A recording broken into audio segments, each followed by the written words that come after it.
આ વિડીયોમાં આપણે કસ્ટમર વીક ચેક લઈને આવે ત્યારે ટ્રાન્ઝેક્શન કેવી રીતના કરી શકાય એ જોઈશું.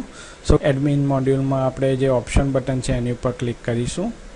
એમાં પોલિસી ઉપર ક્લિક કરીશું અને એમાં અહીંયા filter weak check item transaction આ ચેકમાર્ક કરેલું હોવું જોઈએ. જો ના કરેલું હોય તો એને ચેકમાર્ક કરીને સેવ સેટિંગ બટન ઉપર ક્લિક કરીશું. આટલું હોવું જોઈએ કન્ડિશન, તો જ આપણે વીક ચેક ટ્રાન્ઝેક્શન કરી શકીશું.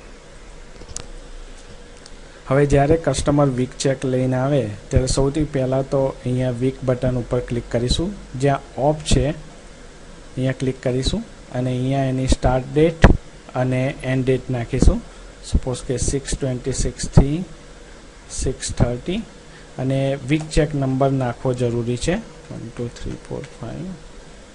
ઓકે, તો હવે જોશો તો જે વીક ઓફ હતું એ વીક ઓન થઈ જશે અને હવે આપણે જે બી વીકની આઇટમો હોય એક્સેપ્ટેબલ એ સ્કેન કરીશું.